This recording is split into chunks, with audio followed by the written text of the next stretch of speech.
I'm glad na nasa mabuting kalagayan na si Tita Josie. Oo nga eh.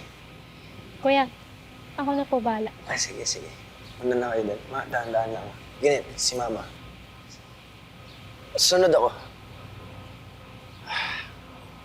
Take care, thank you po, ma.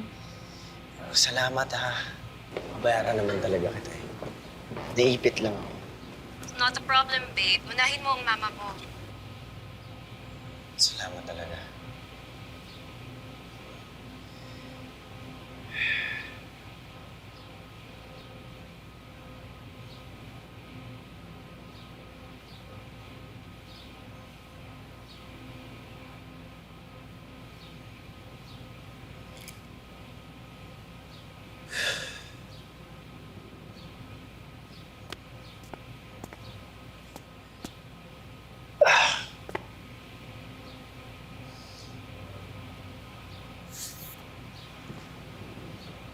Kuya, Oh. Bakit?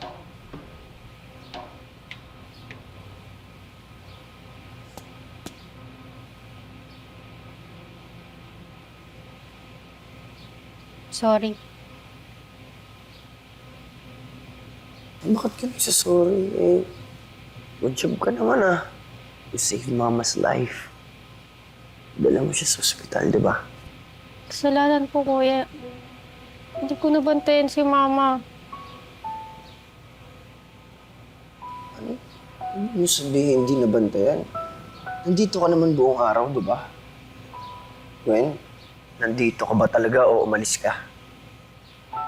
Niyaya kasi ako ni Aris umalis. Ano? Iniwan mo si Mama para gumala? Gwen? Saglit lang naman dapat ako dun, kuya. Di ko akalaing madadatnan ko si mama. Yan ang sinasabi ko sa'yo, Gwen. Sana lahat ng nangyayari dito sa bahay, iniisip mo. Life-threatening to. Gwen! Isang mali mo lang, Gwen. Pero ano na naman ginawa mo? Inuna mo na naman yung sarili mo. Lagi mo ginagawa yan. Kaya nga, sorry ka, kuya eh. Sorry?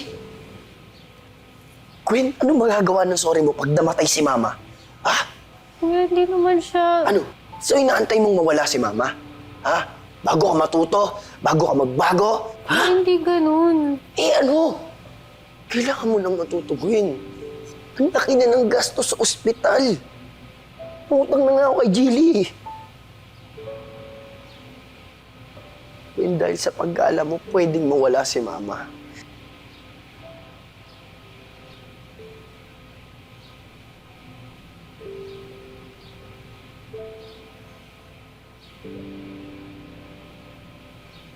Hindi ko na po mauulit. Magbabago na po talaga ako, kuya. Pagod na ako.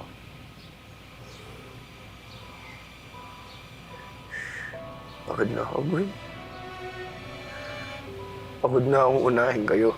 Kasi kasuhin lahat dito sa bahay. Minsan nga,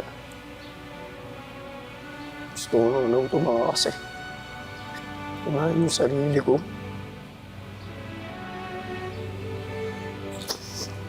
Pero di ko magawa, Gwen. Pamilya ko kayo eh. Mahal ko kayo. Kaya ayoko kayong iwan. Pagod na ako. Tulungan mo naman ako.